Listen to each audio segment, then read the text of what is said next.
वालेकुम सलाम। जी मेरे भाई, कहाँ से बात कर रहे हैं, क्या नाम है आपका? मैं शफीक बात कर रहा हूँ कराची से। जी शफीक भाई, कैसे हैं आप, ठीक हैं?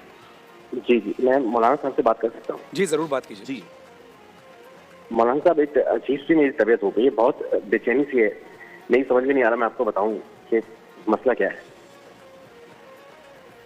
हेलो जी आप बताएंगे भाई तो इंशाल्लाह मौलाना साहब को वजीफा बता मैं आपको, मैं असल में वो मेरी जो बीवी है, मेरी बीवी और माँ की आपस में लड़ाई रहती थी हमेशा, तो मैंने उसके कहने पे ना अपनी माँ को ओल्ड हाउस भेज दिया। अब मैं चाहता हूँ कि मैं उससे माफी मांगू, लेकिन ऐसा हो नहीं रहा। आपने अपनी वालदा को ओल्ड होम भेज दिया है? तो मैं उससे माफी मांगू, लेकिन अब हो नहीं रहा। मतलब वो वालदा माफी नहीं दे रही या क्या? वालदा मर गई है मेरी। अल्लाह, इन्ना लिल्लाहि व इन्ना इलैहि राजिऊन। मेरे भाई मेरा बस नहीं चलता, मैं अपने आप को जी चाहता, मैं अपने आप को नोच लूं अपने नाखूनों से। नहीं समझ में नहीं आ रहा, ना मुझे नींद आ रही है, ना मुझे कुछ हो रहा है, मुझे सब पे गुस्सा आ रहा है। ये इतना अचानक का मुझे समझ में नहीं आ रहा, मैं करूँ क्या? मैं माँ से माफी मांगू, मैं किससे माफी मांगू, मैं कैसे माफी मांगू? मैं अपनी बीवी से बात नहीं करता, मैं अपने बच्चे को प्यार नहीं करता। मेरे भाई, आपकी गुफ्तगू सुन के ना मेरा जिगर मुंह को आने के करीब है।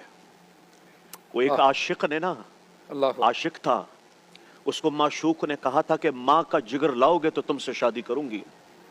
तो उस बदबख्त ने जाके माँ को चीरा, माँ का जिगर निकाला और चलता हुआ दौड़ा कि मैं अपने माशूक से कहूं कि ले, मैंने अपनी माँ का जिगर काट के तेरे सामने पेश कर दिया। तो वो भागने लगा।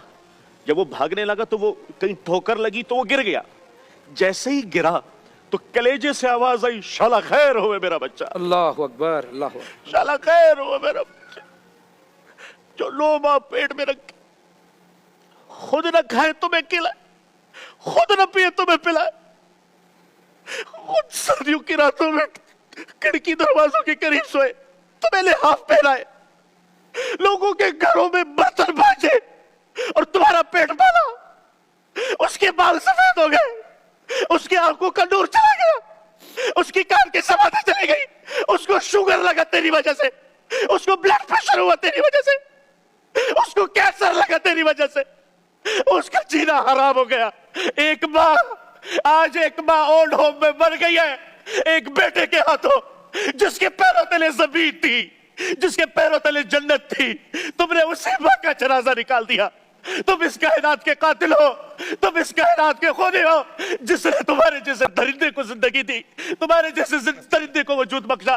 फरहान भाई, इस माशरे पे कयामत क्यों नहीं आएगी जहां माँ जैसी ममता को लोगों ने ओल्ड होम में बिठाया हुआ है?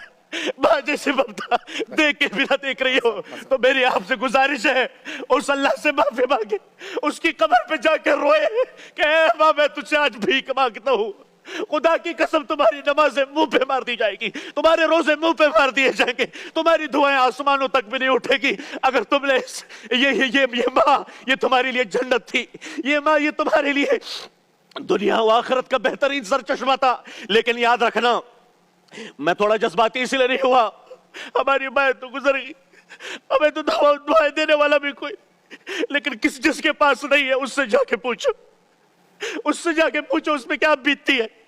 अरे बीवी अपनी जगह पर मुकद्दम है, माँ मुकद्दस है, माँ मुकद्दस है, उसके वमा तकल्लहुमा ओफ भी नहीं करना। वो बिर्रहुमा कमा रब्बयानी सगीरा, कैसे तुम्हें नहलाया, कैसे तुम्हें खिलाया, नवाले बना बना के तुम्हें खिलाए, तुम्हारी उंगली पकड़ के तुम्हें चलना सिखाया, तुम्हें कभी लड्डू कहा, कभी अपनी आंखों का तारा कहा, कभी अपने दिलो जिगर का चैन कहा। तुमने उसके साथ क्या किया, तुमने उसके साथ क्या? खुदारा यदि आवाज जहां तक भी जाए अपनी माओ की कदर कर ले, जब तक कि उस पर बट्टी ना पड़े अपनी माओ की कदर करे। अगर हमने अपनी माओ की कदर नहीं की, याद रखना आपसे पूछा गया कयामत कब आएगी, कहा जब माँ बाप का गिरबान पकड़ ले औलाद तो कयामत आ गई, आ गई है कयामत। कौन सी निशानी है जो पूरी नहीं हुई? माँ बाप, माँ तो माँ होती है, जानवर भी अपने माँ से मोहब्बत करता है, हम तो इंसान है। फरहान भाई, किस तरह से हम, मैं समझ सकता हूँ हम कहाँ जा रहे हैं?